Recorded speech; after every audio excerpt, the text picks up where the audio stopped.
Here is 10-10, lot 24. Breathtaker King on the Dirty Secret gilt. This is the final of the four 10-liter gilts. Really stout, really dense, lots of muscle, and still correct. I mean, everything still ties together good. Don't feed this one real hard. I think is where you're going to be best. And again, Chad mentioned there earlier, some that don't have to spend as much on feed. This one won't have to have as much protein. It's all there, but yet she's still correct. I mean, you're not going to have to make excuses for her. She's still got an awesome look out of her front end for as much as she's got. She's not a pudgy front-ended kind of hog. Very good in her length of front, stoutness of skull, a big rib, big bodied, a big hind end working in her, but still square off her hind leg the way she hits. Again, should be a flashy one early in the jackpot season, and be one when fed right can go right on into a heavyweight breeding type of situation. There's a lot of hog there. Looks like she could be and again another generating sow for that kind of stoutness of center she's got. And we just we're starting to look through all these here. There's 6 hogs here in this 10-liter. And we talk about hitting a home run and having that one that does this or that, but having uniformity within litters and not having to sell $20 feeder pigs is pretty neat.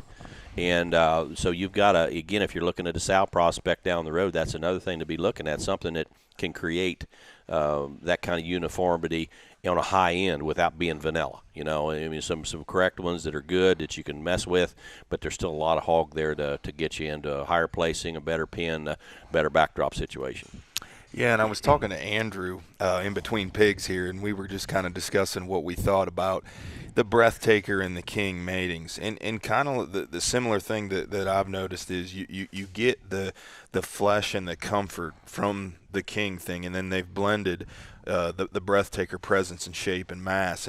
And that doesn't always work that way. It seems like a lot of times we think, just phenotype, like, oh, this boar's this sow's this will blend, and then you end up with nothing at all. I think just we've said it kind of over and over again because every single one of these pigs is out of Breathtaker, but the uniformity of the group of pigs that they have here, and especially this one, to just kind of embody what the King brought to the table, and the females that we've laid in out of the King, they're kind of headed towards the end of their careers, and then being able to breed those females to Breathtaker to create pigs like this that have the natural flesh and body shape. And this one looks like to me just be a great big old sow someday, one that would just lay down and have boatloads of pigs for you and nurse them and be a good mother that would generate.